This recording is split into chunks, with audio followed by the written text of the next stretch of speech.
Organic ice cream అంటారు కదండి iceberg. Fashion కి వాడేస్తూ ఉంటారు ఈ పేరు, చాలా మందిని చూస్తాను. నేను ఓపెన్ గా మాట్లాడుతున్నాను. ఫ్యాషన్ కోసమా లేకపోతే డబ్బులు వస్తాయన్నా, ఎక్కువ డబ్బులు, ఆర్గానిక్ అనగానే మనకి రేట్ ఎక్కువ ఉంటుంది అనే ఆలోచనతో ఇలా అనుకుని పెట్టారా, లేకపోతే అసలు ఆర్గానిక్ అంటే అర్థం ఏంటి మీ దృష్టిలో? సేంద్రియ పద్ధతుల ద్వారా చేసిన వాటిని ఇంగ్రీడియంట్స్ యూజ్ చేసే విధానాన్ని ఆర్గానిక్ అని మనం అంటున్నాం. అది ఐస్ క్రీమ్ కూడా అలానే మేము చేస్తున్నాం. మోర్ ఓవర్ ఇది ఫ్యాషన్ సైకాలజీ కోసం పెట్టిన సినారియో కాదు, ఇది ఇప్పుడు ట్రెండ్ నడుస్తుంది. అదే అంటున్నాను. ఇప్పుడు నేనేమంటున్నానంటే, ఇప్పుడు నా మాట అబద్ధం కావచ్చు, నేను వాడే ఇంగ్రీడియంట్స్ అబద్ధం అని మీరు అనుకోవచ్చు, నేను మార్కెటింగ్ చేస్తున్నానని ఇంకొకళ్ళు అనుకోవచ్చు.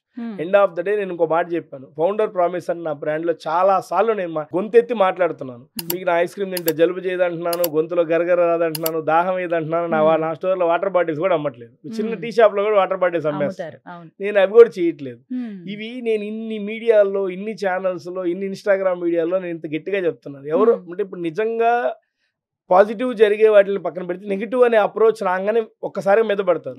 మరి ఈ రోజు దాకా నేను ఇప్పుడు ఆ స్టోర్ ఓపెన్ చేసి 7 months అవుతుంది. మాదాపూర్ ఆల్మోస్ట్ కేపీహెచ్పి ఓపెన్ చేసి 20 days అవుతుంది. బేగంపేట ఓపెన్ చేస్తున్నాను. ఇదే ప్రోడక్ట్ నాకు 70 స్టోర్లలో నేను ఆల్రెడీ పంపిస్తున్నాను బయట ఊర్లకి. మన ఆంధ్ర తెలంగాణలో ఉన్న Tier 2 towns అన్నిటికీ పంపిస్తాను. ఎక్కడో ఒకటి దగ్గర నుంచి ఒక్కడైనా రావాలి కదండి. సో మై పాయింట్ ఈస్, నా ఆర్గానిక్ నమ్మొద్దు, ప్రోడక్ట్ నమ్మండి.